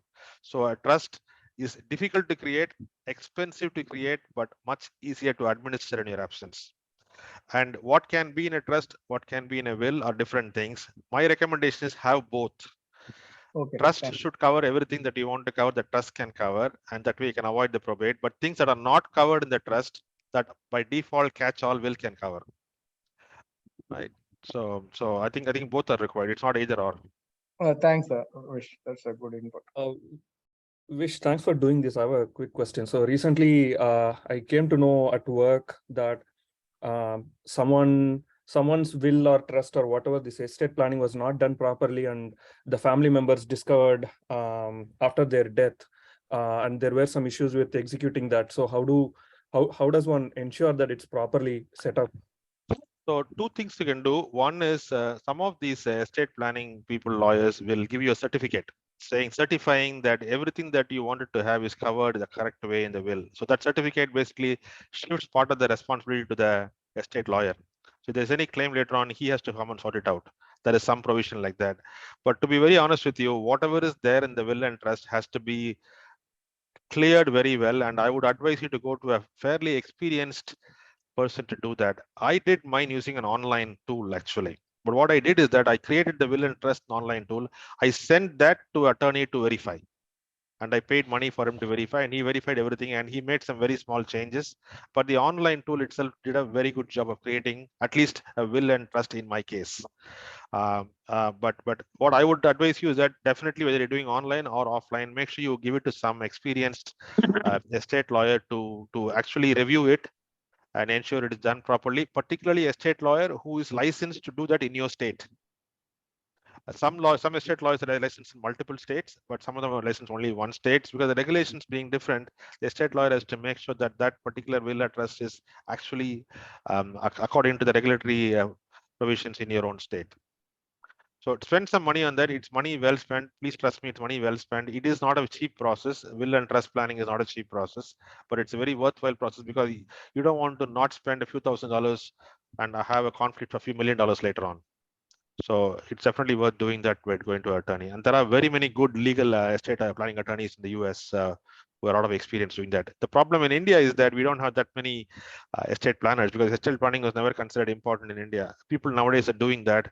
I have done some of mine through Karpagam, as I mentioned. I also have spoken to other advocates of mine to make sure that whatever is done is in line with what the requirements in India are. And to a large extent, I think I've covered myself sufficiently well. Thank you, sir. Thank you so much. So could you please also share the online website? Like, I mean, when you are sharing your other... Yeah, I used Norton Willmaker. The Norton tax, I think a company will have I think they were the ones who do that, one of the tax documents also. So Norton was a company, had a Willmaker, and very good. I find it very useful and very intuitive. But they do recommend in that also, don't limit that to that. Make the will, make everything, and then send it to a person to verify and certify it so that it is according to the particular provisions of the state. Okay, sir. Thank you. Is it only for will or it's for trust also? Both will and trust. And also make sure you understand that the will and trust and the advanced medical directives, in some states notary is mandatory, in some states notary is not mandatory.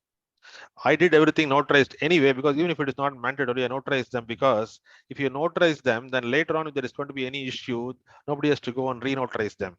So what I did is that I want to avoid any problems. I notarized all the documents so that there is no further need for any further notification or anything. The notary public is very simple in the US. Should you go to a post office or any place, you'll find notary and they'll just sign it for $35, and that saves a lot of headache for someone who's going to execute the will or trust. Any comments on the context of the document? Sorry, go ahead. Sorry. Sorry. So I was just going to say that usually the attorneys in the US charge you about $2,000 to $3,000 to do the complete estate planning, trust and will. Yeah. And many companies through their employee assistance program can take advantage of this. And they have this a pool of lawyers who can assist you. Absolutely.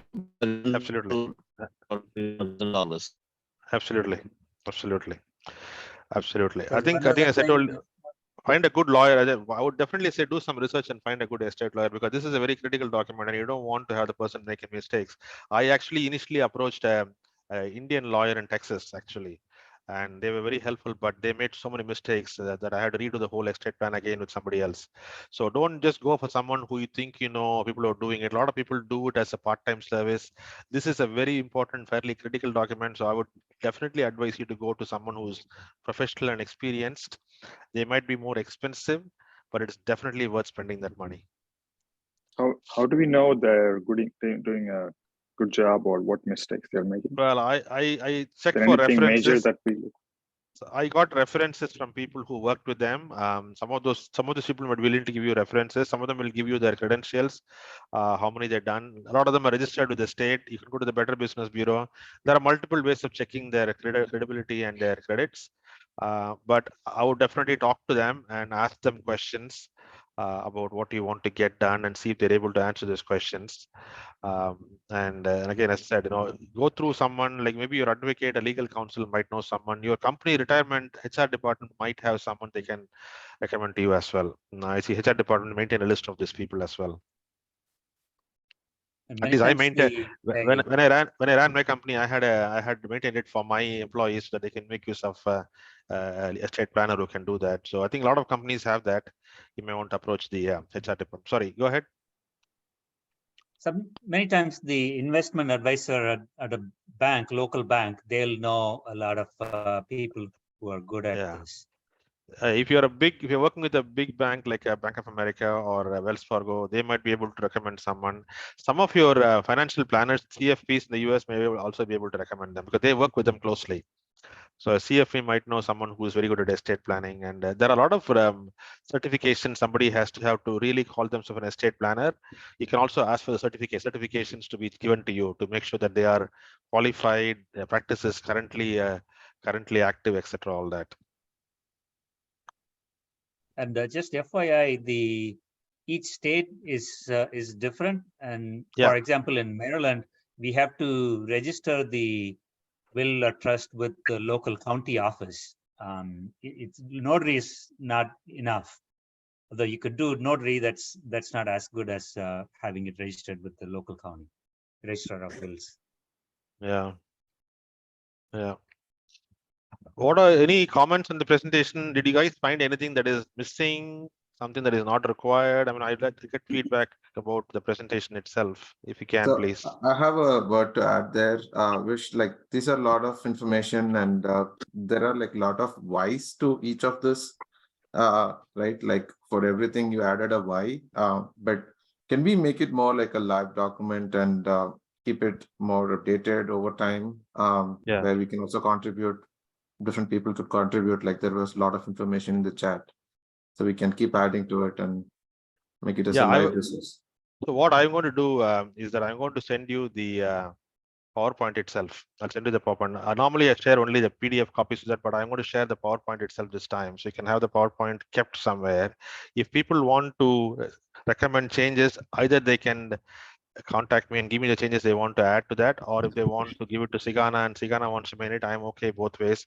I think it's important to keep this document updated because I'm pretty sure that I have not covered everything that needs to be covered in this. I have tried my best to cover as much as possible based on things that I had to do. I'm sure there are things that I didn't have to do that others may have to worry about, that you want to take care of. But if somebody can come with other pieces of information or things to be added, kindly let me know. I would like to make this as comprehensive as possible to be used by as many people as possible. One thing which I would add is, how do you fund the trust once you create an estate document or something? Very good question. Otherwise, Actually, now it's pointless Yeah, absolutely. Funding the trust is actually a whole new program exercise by itself. Creating the trust is the first job. Funding it's a different job. Funding the trust takes longer time than creating the trust actually. And particularly if you have real estate is where you have to be very careful in how do you fund the trust. The one thing about trust you have to understand is that once you put in the trust, you can take out. So you want to be very careful with that. You don't have a full control of the trust. You can have a living trust where you have full control when you're alive. There are provisions for that as well. But if you make a trust which is not completely in your control, because for tax purposes and for litigation purposes, once you put in the trust, those cannot be attached as collateral to any litigation later on. So it's a very, very big reason why trust is important, because any future litigation, they won't be going against your assets at least. But there are also certain downfalls for doing that, because you may not access things you want to access also. So there are various provisions in the trust and how you set it up, what kind of living trust you set it up. So when you go through the setup, you'll be asked questions on what exactly you want to accomplish, and that might drive the way they actually write those provisions in the trust. So again, those things are definitely best done by a qualified estate planning attorney. Vish, I have a question. When you are talking about irrevocable trust, right? But if you make it as a revocable trust, but still it is able to take it out. Correct. But revocable trust also has certain protection. The protections are not there in the revocable trust that irrevocable has. So you have to do the balance between what is irrevocable, and what is the advantage and disadvantages, because it's not like irrevocable is better than irrevocable point under all conditions. There are situations where each one is important. Again, it depends upon what your exact objective is to accomplish there, and we may not know all the objectives and all the provisions because we haven't done it. But when you go through the process, a good estate attorney will ask you all the right questions in order for you to make determination of what you want to do with all that. It is not that great a process, not that difficult a process. It's just not a known process. That's all. It's not rocket science for sure, but just that a lot of things you have to think about and make decisions on to put them in the right legal wording in the document so that it is clear to everybody else. In the living trust, you can make the changes, isn't it? Yes, correct. Yeah. You can change the percentage that you want to give to your children and all those things. You can add your new properties. Yes, you can add beneficiary, remove beneficiary, add people, add amounts, add divisions. Everything can be changed with certain kind of procedure. You have to make sure you document the lineage or the chronology of all the document changes, because in case there is a dispute later on, they have to know what order it was done also. Okay. So are you saying that the irrevocable trust provides some additional protections? That's why sometimes irrevocable? Yes, correct. If it's a litigation or a legal issues, mainly for litigation. Yeah, people cannot go after the assets in the irrevocable trust. Correct. Yeah. Correct. Any other comments or feedback on the presentation itself? Did you guys find it useful? Was there too much information, too little information? I mean, be honest and be open about your comments. I'm looking for feedback just to improve it, than nothing else otherwise. So I think it was a very good presentation for people who have lived in US and only have ties with the US, may not find some information which is associated with India that useful. But in overall, I really liked it.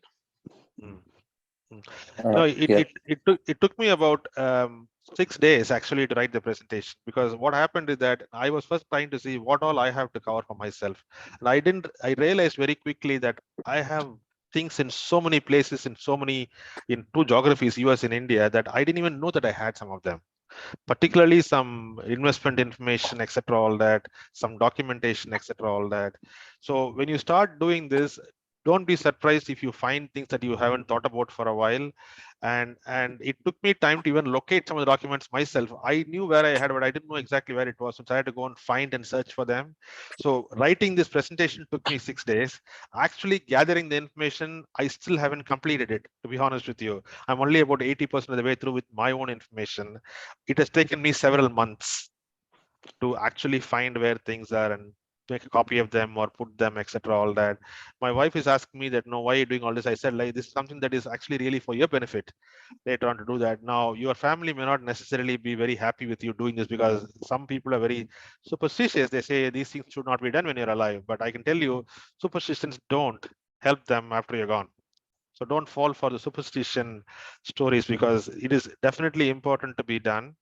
And the amount of pain that you can save by doing this few hours, a few days worth of work will save years of pain for them, several years of effort and pain for them. So I would absolutely insist that everyone to take this seriously and do it as soon as possible to maintain this. And it's actually, think about it, it's also good for you to know where you stand.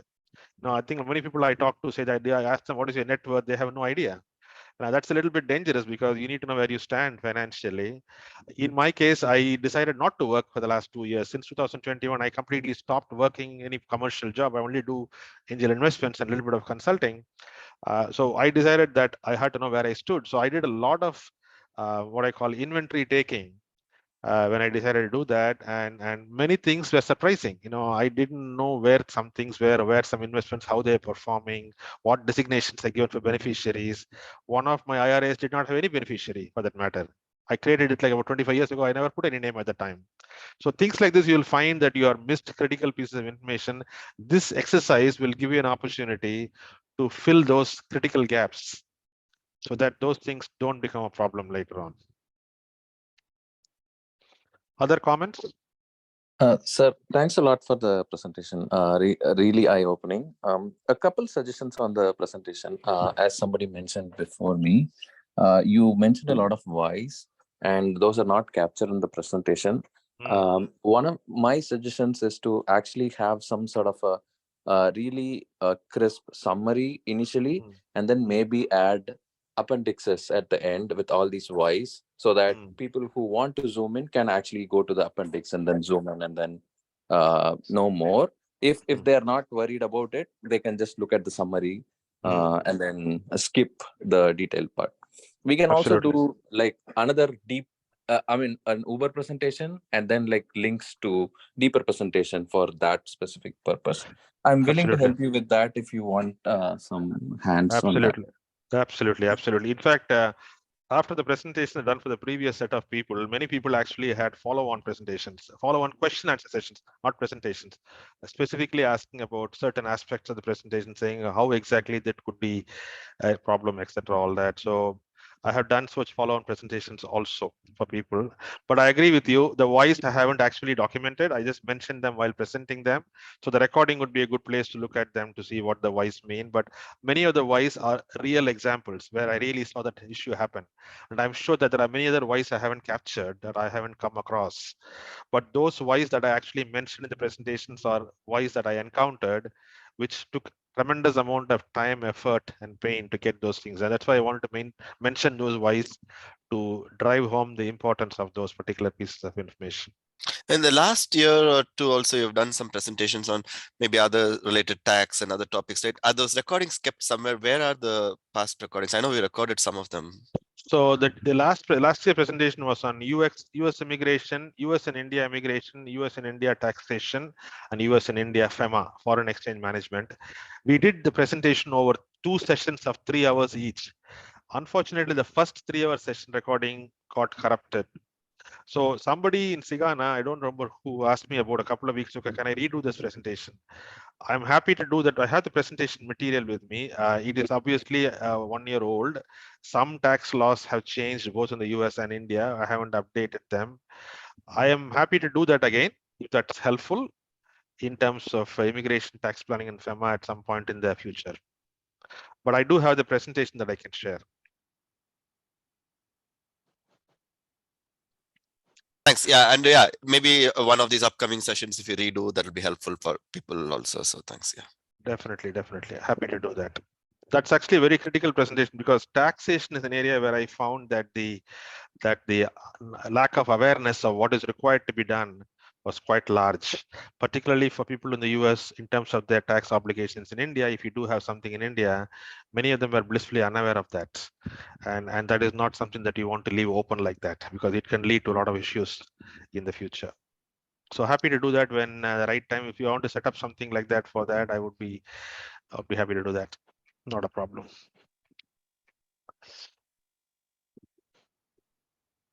Okay. Should we have like a closure so it's easy for the recording to also be stopped? Then Yeah, we you can stop the follow recording up. now. And as I said, three things I want to reiterate. One is please make sure you read the presentation fully and do all the planning. The second thing is that please make sure you hire the right professionals to do some of the work, particularly estate planning, etc. All that. And third thing is about psychological counseling. I want to make a mention about that. I've been doing counseling now, professional counseling for the last 1 year now. 100% of my clients are 30 years old or younger. 100% of my clients are 30 or younger. There seems to be a huge amount of mental health challenge in the next generation. And many of my clients also are CG alumni for that matter. So if you have anyone you know that who is going through mental challenges, I want to make this very public announcement that it is not anything more to be afraid of or stigma about. You know, the amount of relief people get when they resolve their mental health issue is tremendous. So please, if you know someone or if you know someone you know in your circle, someone who needs help, please ask them to reach out to me. I'll do my very best to help them. I'm doing this not as a career or as a profession. I do charge a fee for my services for people who are not CG alumni, but I'm not doing it as a career or as a profession because this is a real service that people need to have. Particularly someone in the 30s shouldn't waste their life when they could be doing very many great things just because they have a mental challenge. So please take this as my request. If you know of anyone either in India or in the US who needs help, ask them to please reach out to me. I'll be happy to take them as a client and do whatever I have to do to help them. And see the results from people who go through counseling. It's tremendous. Now people do very many amazing things after they go through counseling when they think they couldn't do it before they went through the whole process. So please, that is my request to all of you to consider. And if you want to see a copy of my psychological counselor profile, I'm happy to post that also, Kumaraguru. That tells me my qualification, my experiences, and my specializations also in that. Definitely. So, Nowadays, everybody's talking about this mental health. Everywhere, it's the topic has become a hot topic. You know, the county health department and state health department, they're all talking about mental health. I don't know, maybe a presentation on that would be a good thing. Yeah, I've done a presentation on psychological counseling basics for my psychological counseling students. Actually, I actually mentored a few junior counselors. So I done presentations for them on various therapy options and how to use them, etc. That may not be appropriate for a general audience because you may not understand many of the concepts there. But I can do one on why is it important to know about counseling and why it is important to think about counseling. That I can do. What is the reason to people to think about counseling and on what conditions you should take help and not leave it to chance. That So, I can do. And also, what is the cause of mental health?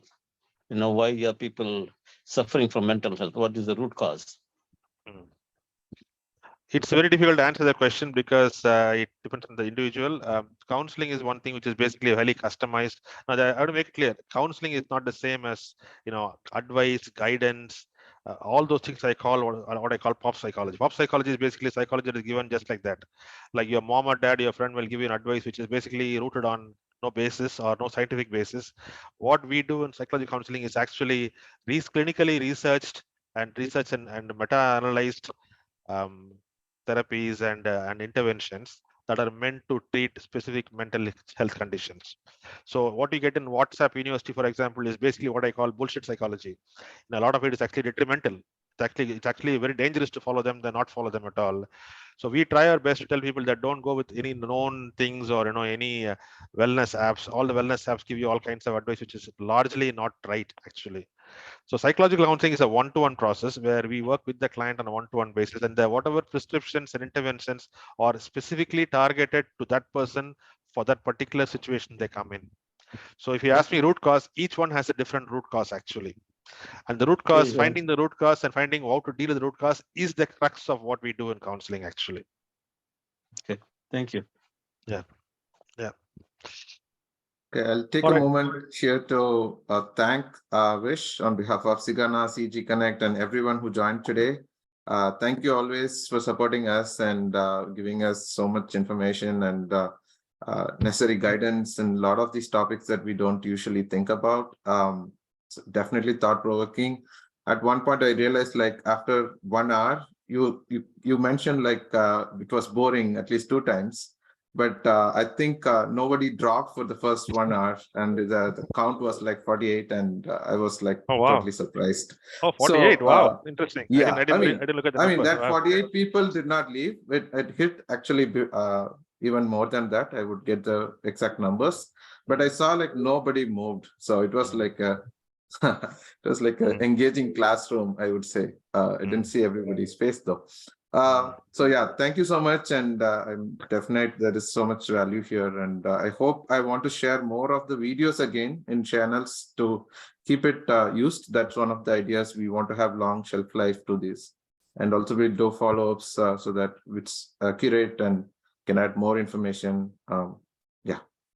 And if anyone asks any questions directly to me that is not covered, you're welcome to write to me as well. I will do my best to respond to all the queries. Most often I get queries in WhatsApp or email after this. So I'll put my phone number and my email address as part of my contact information at the end of the presentation when I send you the copy, Kumaraguru. And you can share that with whoever wants, because I don't have whoever wants it. So you can share it to whoever requests the copy of the presentation so they can have the presentation for their own purposes. Definitely. Okay. Thank you so much. Thanks for the opportunity, guys. I hope that we can avoid. I will see less people having trouble in the future with these kind of things. I hope it doesn't come down to people having this kind of challenge, but God forbid it comes down. At least we can minimize the amount of difficulty encountered because of this.